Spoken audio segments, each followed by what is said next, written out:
അപ്പം ഇന്ന് ഞാൻ വന്നിട്ടുള്ളത് ജാപ്പനീസ് റെസിപ്പി ആയിട്ടാണ്, ടെറിയാക്കി ചിക്കൻ. അപ്പം നമുക്കതെങ്ങനെ ഉണ്ടാക്കാൻ നോക്കാം. Welcome to Isha's Kitchen.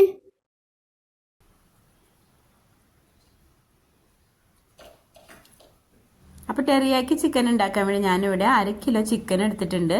പിന്നെ 1 കപ്പ് സ്പ്രിംഗ് ഓണിയൻ, 2 ടീസ്പൂൺ വെളുത്ത എള്ള്, പിന്നെ നമുക്ക് വേണ്ടത് ഉപ്പ്, കുരുമുളക് പൊടി, ഓയിൽ, പിന്നെ മെയിനായിട്ട് വേണ്ടത് ടെറിയാക്കി സോസാണ്. അപ്പോൾ ടെറിയാക്കി സോസ് ഞാനിവിടെ വാങ്ങിയതുണ്ട്, അപ്പോൾ ഞാൻ അതാണ് എടുക്കുന്നത്. അതല്ലാന്നുണ്ടെങ്കിൽ നമുക്കത് വീട്ടിൽ തയ്യാറാക്കാം. അപ്പോൾ അതിൻ്റെ റെസിപ്പി ഞാൻ പറയാം കേട്ടോ. അപ്പോൾ ആദ്യം നമുക്കൊരു പാൻ അടുപ്പത്ത് വെച്ച് അതിലേക്ക് ഒരു 3 ടേബിൾ സ്പൂൺ സൺഫ്ലവർ ഓയിലാണ് ഞാൻ ഇവിടെ ഉപയോഗിക്കുന്നത്. അത് ഒഴിച്ചു കൊടുത്തിട്ടുണ്ട്. അതിലേക്ക് നമ്മൾ എടുത്തിട്ടുള്ള ചിക്കൻ നമുക്കേക്ക് ഇട്ട് കൊടുക്കാം. ടെറിയാക്കി ചിക്കൻ ഉണ്ടാക്കാൻ വേണ്ടി നമുക്കിവിടെ ബോൺലെസ് ചിക്കനാണ് വേണ്ടത്. അപ്പോൾ ഞാൻ എൻ്റെ അടുത്ത് ഉണ്ടായിരുന്നത് കുറച്ച് ബോൺലെസ് ചിക്കൻ ഉണ്ടായിരുന്നുള്ളൂ. അപ്പോൾ ബാക്കി ബോണുള്ള ചിക്കനും കൂടി എടുക്കാൻ ചെയ്തിട്ടുള്ളത്.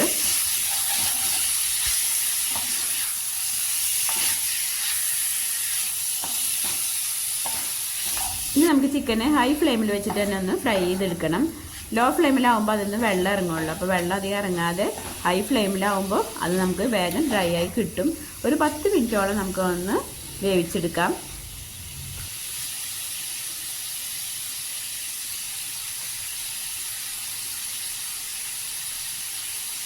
ഇനി നമുക്ക് ചിക്കനിലേക്ക് 1/4 ടീസ്പൂൺ ഉപ്പ് ചേർത്ത് കൊടുക്കാം.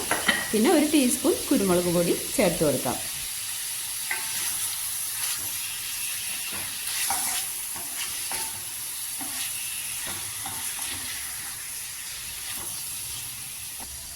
ഉപ്പ് ചേർക്കുമ്പോൾ ശ്രദ്ധിക്കണം കേട്ടോ. നമ്മൾ ചേർക്കുന്ന സോസിൽ ഉപ്പുള്ളത് കൊണ്ട് തന്നെ പെട്ടെന്ന് ചിക്കനിൽ ഉപ്പ് കൂടാൻ ചാൻസ് ഉണ്ട്.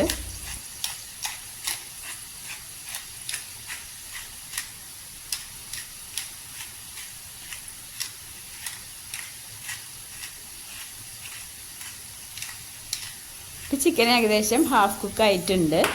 ഇനി നമുക്ക് ഈ സമയത്ത് ടെറിയാക്കി സോസ് ഒഴിച്ചു കൊടുക്കാം. ചെറുതായിട്ടൊന്ന് ആ വെള്ളമൊക്കെ ഒന്ന് വറ്റി വന്നിട്ടുണ്ട്.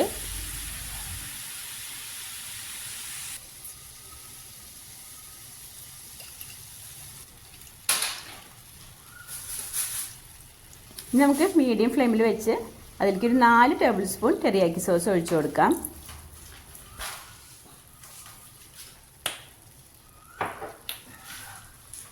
ടെറിയാക്കി സോസ് ഉണ്ടാക്കാൻ നമുക്ക് ലൈറ്റ് സോയ സോസ് ഒരു 3 ടേബിൾ സ്പൂൺ വേണം. പിന്നെ ബ്രൗൺ ഷുഗർ 3 ടേബിൾ സ്പൂൺ, പിന്നെ ആപ്പിൾ സിഡർ വിനീഗർ 1 ടീസ്പൂൺ, പിന്നെ വെളുത്തുള്ളി 1 ടേബിൾ സ്പൂണും, പിന്നെ ഇഞ്ചിയും വെളുത്തുള്ളി നമുക്ക് ഓരോ ടീസ്പൂൺ വീതം പൊടിയാക്കി അരിഞ്ഞതും വേണം. ഇതെല്ലാം കൂടി പാനിൽ ഒഴിച്ചതിന് ശേഷം മീഡിയം ഫ്ലെയിമിൽ നമുക്കൊന്ന് തിളപ്പിച്ചെടുക്കാം. എന്നിട്ട് വെളുത്തുള്ളിൻ്റെയും ഇഞ്ചിൻ്റെയും ആ ഒരു പച്ച മണം പോകുന്ന വരെ ഒന്ന് തിളപ്പിക്കാം. അതിന് ശേഷം അതിലേക്ക് 2 ടീസ്പൂൺ കോൺഫ്ലവർ നമുക്ക് ഒന്ന് കലക്കി ഒഴിച്ച് കൊടുക്കാം. അതൊന്ന് കുറുകി വരുമ്പോൾ ഫ്ലെയിം ഓഫ് ചെയ്യാം. ഇനി നമുക്ക് ഒരു മീഡിയം ഫ്ലെയിമിൽ വെച്ച് ആ സോസൊക്കെ ഒന്ന് കുറുകി ആ ചിക്കൻ്റെ മേലെ പിടിക്കുന്ന വരെ നമുക്ക് ഒന്ന് ഏകദേശം ഒരു 8 മിനിറ്റ് നമുക്ക് വയ്ക്കാം. ഇഷാസ് കിച്ചൻ്റെ 3 പ്രോഡക്റ്റ് നമ്മൾ മാർക്കറ്റിൽ ഇറക്കിയിട്ടുണ്ട് കേട്ടോ. ചട്നിപ്പൊടി, ജാപ്പിയും ഇരുമ്പാമ്പുളിൻ്റെ ഒരു അച്ചാറും. അപ്പോൾ ആർക്കെങ്കിലും വേണമെന്നുണ്ടെങ്കിൽ ഞാൻ കോൺടാക്റ്റ് ചെയ്യാനുള്ള നമ്പർ ഡിസ്ക്രിപ്ഷനിൽ കൊടുക്കാം. അപ്പോൾ സോസൊക്കെ വറ്റി ഒന്ന് ഡ്രൈ ആയി വന്നിട്ടുണ്ട്. ഈ സമയത്ത് നമുക്ക് വെളുത്തുള്ളി 1 ടീസ്പൂൺ ചേർത്ത് കൊടുക്കാം. പിന്നെ നമ്മൾ എടുത്തിട്ടുള്ള സ്പ്രിംഗ് ഓണിയനിൽ നിന്ന് കുറച്ചും ചേർത്ത് കൊടുക്കാം.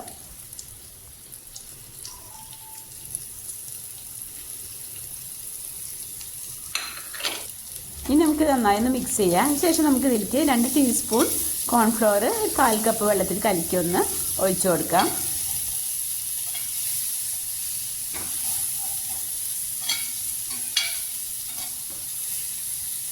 നമ്മൾ വീട്ടിലുണ്ടാക്കിയ ടെറിയാക്കി സോസ് ആണെങ്കിൽ നമുക്ക് വേറെ കോൺഫ്ലവർ കലക്കി വയ്ക്കേണ്ട ആവശ്യമില്ല കേട്ടോ. ഇതിപ്പോൾ ഇങ്ങനെ ചിക്കൻ ഡ്രൈ ആയിട്ടാണ് ഇരിക്കുന്നത്. അപ്പോൾ അതുകൊണ്ടാണ് ഞാൻ 2 ടീസ്പൂൺ കോൺഫ്ലവർ കലക്കി വയ്ക്കുന്നത്. നമ്മൾ വാങ്ങിയ ടെറിയാക്കി സോസ് ആയതുകൊണ്ട് തന്നെ അത് അധികം കട്ടിയില്ല.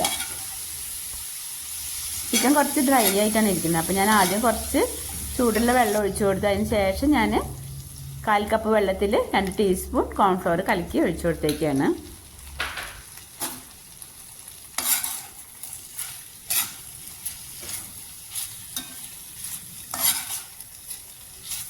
ഞാൻ കോൺഫ്ലവർ ഒന്ന് വെന്തോട്ടെ. ഒരു 5 മിനിറ്റ് ഇളക്കിയതിന് ശേഷം നമുക്ക് ഫ്ലെയിം ഓഫ് ചെയ്യാം.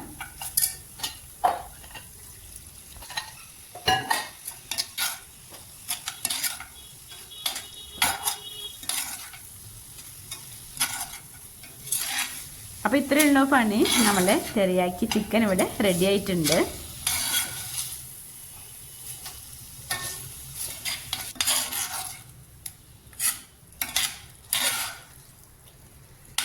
ഈസിയായിട്ട് നമുക്ക് ഉണ്ടാക്കാൻ പറ്റുന്ന റെസിപ്പിയാണ്.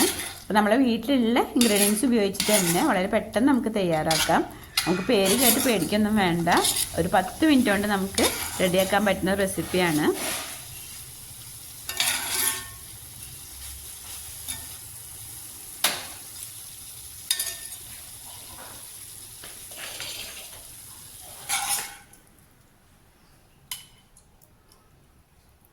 ഈ ടെറിയാക്കി ചിക്കൻ നമുക്ക് ചപ്പാത്തിൻ്റെ കൂടെ, അതുപോലെ ഫ്രൈഡ് റൈസ്, നൂഡിൽസ്, നെയ്ച്ചോറ്, അതിൻ്റെ കൂടെയൊക്കെ നല്ല കോമ്പിനേഷനാണ്.